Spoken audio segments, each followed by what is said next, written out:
नमस्कार, माझं नाव डॉक्टर कांचन राजीव कोरे. मी एक यूरोलॉजिस्ट आहे. कोल्हापूर येथे शाहूपुरी एरियामध्ये वारणा हॉस्पिटल नावाचं आमचं हॉस्पिटल आहे, माझं आणि माझ्या पतींचं. तिकडे आम्ही किडनी विकारावरती पेशंट्सवरती उपचार करतो. पहिल्या प्रथम माझ्या सर्व बंधू भगिनींना आणि मित्रमैत्रिणींना जागतिक महिला दिनाच्या खूप खूप शुभेच्छा. तसंच डॉक्टर स्मिता गिरी, डॉक्टर शोभा चाळके आणि बिनधास्त बोला चॅनेल यांनी मला इथे आमंत्रित केल्याबद्दल आणि माझं मत मांडण्याची संधी दिल्याबद्दल त्यांची मी खूप आभारी आहे. सुरुवात करताना पहिला एक थोडा माझा प्रवास मी सांगणार आहे. माझा जन्म मुंबईत एका मध्यमवर्गीय परिवारात झाला.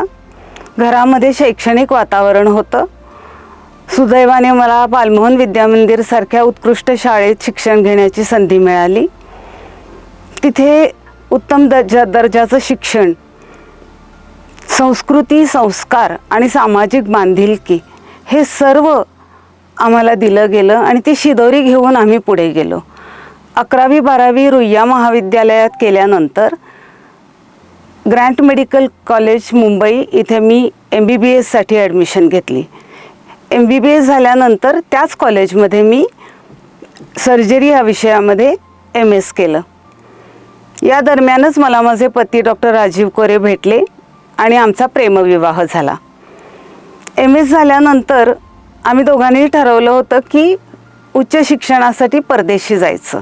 त्याप्रमाणे आम्ही दोघे इंग्लंडला गेलो. तिकडे मी FRCS केलं. इंग्लंडमधल्याच वास्तव्यामध्ये मला माझा मुलगासुद्धा झाला. त्याचा जन्म तिथं झाला. 7-8 वर्ष तिथे काम केल्यानंतर, शिक्षण घेतल्यानंतर, अनुभव घेतल्यानंतर आम्ही पहिल्यापासूनच ठरवलं होतं की आपल्या देशात परत यायचं, परदेशात स्थायिक व्हायचं नाही. त्याप्रमाणे आम्ही परत आलो. माझे पती वारणानगरचे आहेत, त्यामुळे वारणानगरपासून दूर त्यांना राहायचे नव्हते आणि म्हणून वारणानगरपासून जवळचे शहर म्हणून कोल्हापूर शहरामध्ये राहायचा आम्ही निर्णय घेतला. आणि इथून माझ्या आव्हानांना सुरुवात झाली. माझी करिअर निर्माण करणे, माझ्या लहान मुलाचा सांभाळ करणे आणि माझ्या महत्त्वाकांक्षी पतीच्या अनेक प्रोजेक्ट्सना सहकार्य करणे ही अगदी तारेवरची कसरत होती. त्यावेळेला आमच्याकडे हॉस्पिटल नव्हतं, त्यामुळे माझे पती जे अगदी सकाळी जायचे, गावोगाव ऑपरेशन्स करायचे आणि अगदी रात्री परत यायचे. त्यामुळे मी सुरुवातीला प्रॅक्टिस करायचा प्रयत्न केला, पण माझ्या लक्षात आलं की माझ्या लहान मुलाला सांभाळायला कुणीही नव्हतं. त्यामुळे मी करिअरमध्ये गॅप घेण्याचा निर्णय घेतला आणि माझ्या लहान मुलाला मी सांभाळलं. यथावकाश मुलगा मोठा झाला, हॉस्पिटलची जागा मिळाली, हॉस्पिटल बांधलं गेलं, आमची प्रॅक्टिस सुरू झाली. पण खूप गॅप पडली होती आणि तुम्हाला माहितीच आहे, शास्त्र फार वेगाने पुढे जात असतं. मी खूप निराश झाले की आता मी काय करू. त्यावेळी माझ्या मुलाने मला एक सल्ला दिला की आई, क्रिकेटमध्ये ना कधी पहिली इनिंग खराब जाते, पण खेळाडू पळून जात नाहीत, ते पश्चात्ताप करत बसत नाहीत, ते परत मैदानावर उतरतात सेकंड इनिंगसाठी. आणि ते सुद्धा सेकंड इनिंग करून मॅच संपवायला नाही, पण ती मॅच जिंकायला. तू सेकंड इनिंगला का उतरत नाहीस. या बोलण्याने माझ्या आशा इतक्या पल्लवित झाल्या की मी ठरवलं की गॅप जरी पडली असली तरी परत सुरुवात करायची. म्हणून छोटी छोटी यूरोलॉजिकल प्रोसिजर्स, अगदी 5-5 मिनिटाची, माझे पती जे उत्कृष्ट यूरोलॉजिस्ट आहेत त्यांच्या देखरेखीखाली मी परत करायला सुरुवात केली. आधीचे बॅकग्राऊंड असल्यामुळे, खूप काम केलेलं असल्यामुळे माझी प्रगती खूप जलद झाली आणि काही वर्षातच मी मोठी ऑपरेशन्ससुद्धा आत्मविश्वासाने करायला लागले आणि माझे पेशंटही अत्यंत खडखडीत चांगले बरे होऊन घरी जाऊ लागले. या दरम्यानच 2013मध्ये महात्मा फुले योजना, म्हणजे त्यावेळची राजीव गांधी योजना अस्तित्वात आली. सरकारी योजना, गरिबांसाठी योजना, परंतु आम्ही नवीन, पेशंट नवीन आणि योजनेचे ऑफिसर्स पण नवीन, त्यामुळे फार गोंधळ व्हायचा. एक वेळ अशी आली की मला वाटलं की नको, ही योजना नको हॉस्पिटलमध्ये. पण त्याच वेळी काय झालं माहिती आहे का, एक स्त्री आमच्याकडे ॲडमिट झाल्या. त्यांचं स्कीममध्ये मी ऑपरेशन केलं. ऑपरेशन छोटंसंच होतं, पण त्या काही घरी जायला तयार नव्हत्या. 2 दिवस झाले, 3 दिवस झाले, 8 दिवस झाले. आता हॉस्पिटलमध्ये आम्ही 97 ते 98% ऑपरेशन्स दुर्बिणीने करतो, त्यामुळे पेशंट 2 ते 3 दिवसात घरी जातातच. पण या बाई काही घरी जायला तयार नाहीत. तेव्हा त्यांना बाजूला घेऊन मी म्हटलं, आनंदीबाई तुम्ही घरी का जात नाही आहात? त्या म्हणाल्या, मॅडम इकडे की नाही 2 वेळा मला जेवायला मिळतं हो, तर जितके दिवस 2 वेळ पोटभर जेवायला मिळते ना, मी इथे राहायचा विचार करते. हे ऐकून खरोखर माझ्या काळजाचं पाणी झालं आणि दारिद्र्य म्हणजे काय ह्याची मला खरीखुरी जाणीव झाली. त्या दिवसापासून मी प्रत्येक गरीब पेशंट, आधीही करत होते, पण प्रत्येक गरीब पेशंटला बरं करण्याचा मी एक चंग बांधला. हे पेशंट्स फार मोठे मोठे स्टोन्स घेऊन यायचे, कारण अनेक वर्ष पैशाअभावी त्यांनी उपचारच केलेले नसायचे.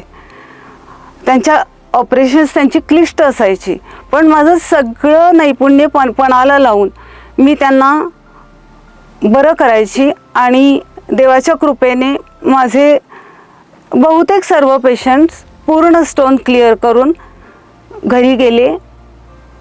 गरीब पेशंट जेव्हा तोंड भरून आशीर्वाद देऊन जातो ना, तेव्हा जगातल्या सगळ्यात महागड्या वस्तूने मिळणाऱ्या आनंदापेक्षाही तो आनंद मोठा असतो, हे मला त्यावेळेला जाणवलं. हॉस्पिटलची जरी मी गॅप घेतली असली तरी हॉस्पिटलची जागा निवडण्यापासून, स्टाफ घेण्यापासून, ॲडमिनिस्ट्रेशनपासून सर्वात मी माझ्या पतीच्या खांद्याला खांदा लावून काम केलं. आणि एक सुजाण, सक्षम, सुशिक्षित, निर्व्यसनी असा भारतीय नागरिक माझ्या मुलातून मी घडवला. याचा मला अत्यंत आनंद आणि अभिमान आहे. आणि मी गॅप घेतली याचा मला जरासुद्धा पश्चात्ताप होत नाही. आता ही झाली थोडीशी लांबलेली माझी कथा. आता आपण आजच्या मूळ विषयावर बोलूया, स्त्रियांचे सक्षमीकरण. यासाठी आपण पाहिलं पाहिजे की सक्षम स्त्री म्हणजे तरी काय. आता यावरही प्रत्येकाची वेगवेगळी मतं असू शकतील. मी माझं मत मांडते. माझ्या मते सक्षम स्त्री म्हणजे जिची स्वप्रतिमा उजळ आहे, जी स्वतःचे निर्णय स्वतः घेऊ शकते आणि ते राबवू शकते. तिच्या आवडत्या क्षेत्रामध्ये काम करून, त्याच्यात उतरून, त्यातील येणाऱ्या अडचणींवर मात करून पुढे जात राहते, अशी स्त्री म्हणजे सक्षम स्त्री. जी घरामध्ये आणि घराच्या बाहेर सुद्धा स्वतःच्या इच्छेप्रमाणे जगण्याचा अधिकार बाळगते, ती सक्षम स्त्री. पण थोडंसं ह्याच्यामध्ये चेंज करून मी म्हणेन की हे सगळं करताना आपलं कुटुंब, आपली मुलं, आपले पती, आपल्या घरातली मोठी माणसं यांचाही विचार जी करते ती सक्षम भारतीय स्त्री. हा कन्सेप्ट पाश्चात्य देशात थोडासा कमी आहे. आता स्त्रिया सक्षम होण्यासाठी आधी आपण बघायला पाहिजे की त्यांना किती समस्यांची, अडथळ्याची शर्यत पार करायला लागते. शतकानुशतकं हे चाललेलं आहे. पहिल्यांदा बालविवाह, बालविधवांची परवड, अनेक बाळंतपणं, त्यात होणारे मृत्यू, सतीची प्रथा असल्या भयानक गोष्टींमधनं स्त्रिया गेल्या. हळूहळू चित्र पालटलं. पण या प्रॉब्लेम्सची जागा नव्या प्रॉब्लेम्सनी घेतली.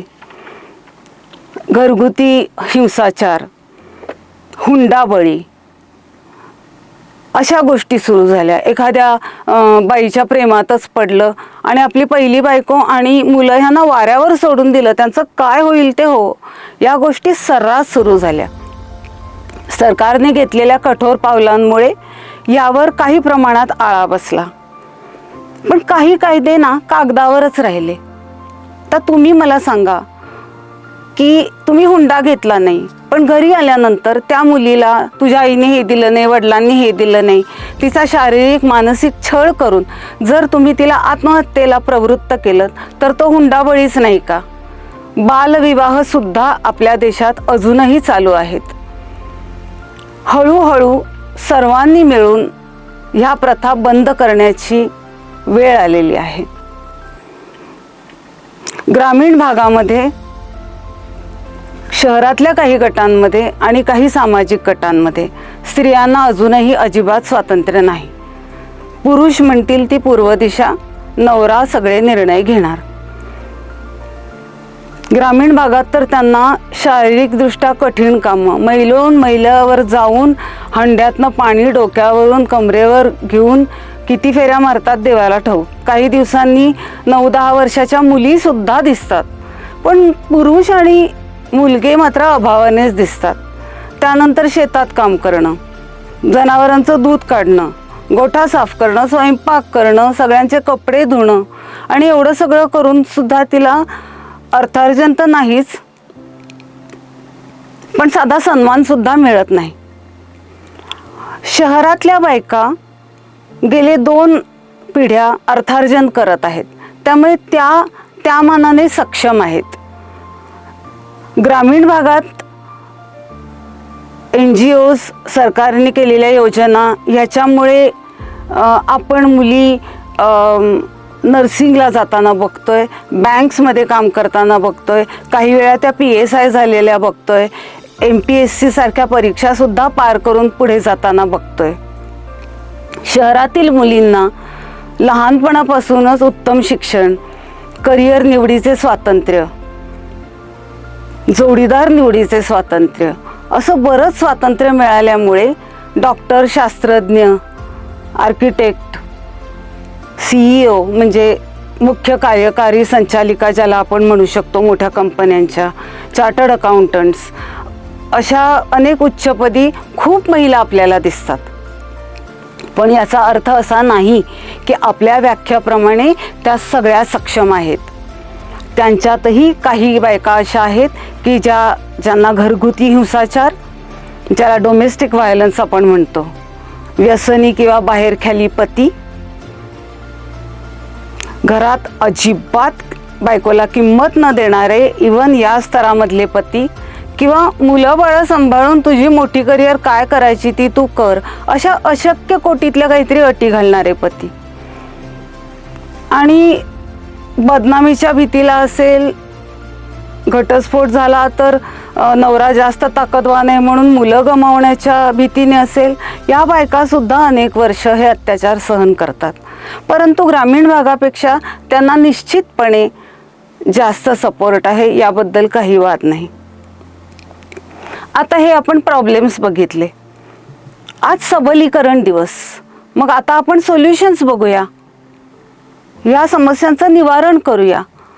कसं करायचं? कठीण आहे पण सोपं सुद्धा आहे. सुरुवात स्वतःपासून करूया. आपलं लग्न झालं की शहरी भागात बघा आता एक छोट्याशा कृष्णाची दुडू पावलं घरात पळताना बघू दे बाई. ग्रामीण भागामध्ये 6 महिने झाले अजून तुला राहत कसं नाही, पोरगा झाला पाहिजे. पण तुम्ही बघाल तर ह्या दोन्ही गोष्टी एकच आहेत, बोलण्याची पद्धत फक्त वेगळी आहे. पण तुम्ही नॉर्मल बाळ व्हावं याची प्रार्थना करा. मुलगा हवो किंवा मुलगी, सारख्याच आदराने, उत्साहाने आणि आनंदाने त्यांचं स्वागत करा. हे जर सर्वांनी केलं ना तर पहिलं काय बंद होईल तर स्त्री भ्रूण हत्या, जी समस्या स्त्रीला जन्माआधीच सोसावी लागते, ती पूर्णपणे नष्ट नाही का होणार? मग हळूहळू तुमची मुलं मोठी व्हायला लागतील. तेव्हा त्यांना जेव्हा तुम्ही पराक्रमी, विद्वान, संत अशा पुरुषांच्या कथा सांगता, तेव्हा तशाच प्रकारच्या स्त्रियांच्याही कथा सांगा, जेणेकरून मुलगा स्त्रीला एक ताकद म्हणून पाहिल आणि मुलीला वाटेल की पुढे होऊन मीही अशी ताकदवान होऊ शकते. आणि स्त्रिया म्हणजे काही दुय्यम किंवा दुर्बल आहेत हा जो समज आहे तो निघून जाईल. मुलांना जशी ती मोठी होतात तशी समसमान कामं वाटून द्या. मुलीने सगळी पाटपाणी करायचं, मुलाने येऊन जेवायला बसायचं, ही पद्धत ठेवू नका. मुलगा आणि मुलगी यांना सर्व प्रकारे समानता द्या. पुढचा पडाव म्हणजे शाळा आणि कॉलेज. तिथे जर तुमच्या मुलीला एखादा मुलगा त्रास देत असेल तर आपली बदनामी होईल. उगीचच नाव नको, तूच गप्प बस, कॉलेज बदलायचं, हे करण्यापेक्षा त्या मुलीने आणि तिच्या आईवडिलांनी ह्याचा सामना केला पाहिजे आणि त्या मुलाला चांगला धडा शिकवला पाहिजे आणि शाळा आणि कॉलेजेसने भरपूर याला सपोर्ट दिला पाहिजे. ह्याच्या पुढे मुली अजून मोठ्या होतील तेव्हा त्यांना मुलीची जात म्हणून दुय्यम दर्जा देऊ नका. तू हे करू नको, तू ते करू नको, कोणी काय बोललं तर मुलीची जात आहेस तू, मोठ्या आवाजात उत्तर द्यायचं नाही. अरे मग तिला कोणी अपशब्द बोललं किंवा काही वाईट बोललं, अपमानास्पद बोललं तर तिने ते सहन करायचं का? उलट तुम्ही सांगितलं पाहिजे की संस्कार सोडू नकोस, पण कडक शब्दात याचा प्रतिकार कर. नाहीतर पुढे जेव्हा ती कुठेतरी जॉबला जाईल किंवा तिचं लग्न होईल तेव्हा जर तिच्यावर अन्याय झाला तर ती उत्तर कसं देणार? आणि त्यावेळेला जेव्हा ती रडत येईल तेव्हा तुम्हाला आनंद होणार आहे का? नाही ना. मग आत्तापासून तिला सक्षम करा. तिलाही स्वातंत्र्य द्या. मैत्रिणींबरोबर जाण्याचं, एखाद्या पिकनिकला जाण्याचं तिला स्वातंत्र्य द्या. शिस्त लावा, पण तिला एक कैदेत ठेवू नका. हां, आता काही मर्यादा आपण पाळल्या पाहिजेत एक स्त्री म्हणून, असं मला वाटतं. कोणी मला बावळट किंवा अगदी पुरातत्व काळातले सुद्धा समजतील, परंतु रात्री अपरात्री एकटं फिरणं, दारू पिणं, सिगरेट पिणं, अंमली पदार्थाचं सेवन करणं, अनेक बॉयफ्रेंड्स असणं, हे नैतिकता सोडून द्या, आपल्या आरोग्याच्या दृष्टीने सुद्धा अत्यंत घातक आहे. तर तुम्ही तर करू नकाच. हे मॉडर्न नाही, यात काहीही आधुनिक नाही, हे पाश्चात्यांचं अनुकरण आहे. तुम्ही करू नका. आणि उलट तुम्ही पुरुषांना, जे तुमचे भाऊ असतील, मित्र असतील, त्यांना समजावा आणि त्यांच्यात दारू आणि सिगरेटचं प्रमाण कमी करण्याचा प्रयत्न करा. आता बघा ना, इथे आपण अर्धी लढाई जिंकली. एक सक्षम मुलगी आपण तयार केली. एक निरोगी ताकदवान रोपटा आता तयार झाला आहे. हे रोपटं आता पुढे छोटं रोपटं होणार आहे, छोटं झाड होणार आहे की मोठा वृक्ष होणार आहे, हे त्या रोपट्याला ठरवू दे. त्यातही आपण पाठलाग करायचा नाही आहे. पुढील गोष्ट म्हणजे काढून टाका. मी गृहिणीच आहे, आम्हाला 2 मुलीच आहेत, मी पतसंस्थेत क्लार्कच आहे. कशाला पाहिजे तुम्हाला हाच? म्हणा ना, मी गृहिणी आहे, आम्हाला 2 मुली आहेत, मी एका पतसंस्थेत क्लार्कचं काम करते. गृहिणी असणाऱ्या स्त्रियांना तर खूपच असं वाटतं की त्या कोणीतरी म्हणजे खालच्या दर्जाच्या आहेत. शॉर्ट नोटीस देऊन 4 दिवस कुठेतरी निघून जा. घरामध्ये काय खायचं पासून, माझं पेन कुठे आहे, माझी पेन्सिल कुठे आहे, माझी चप्पल कुठे आहे, अरे त्या बाई विचारतायत साखर कुठे, कुठे ठेवता त्या घरात साखर, माझा शर्ट इस्त्री करून येणार होता तो कुठे, तो आज मला घालून जायचा होता.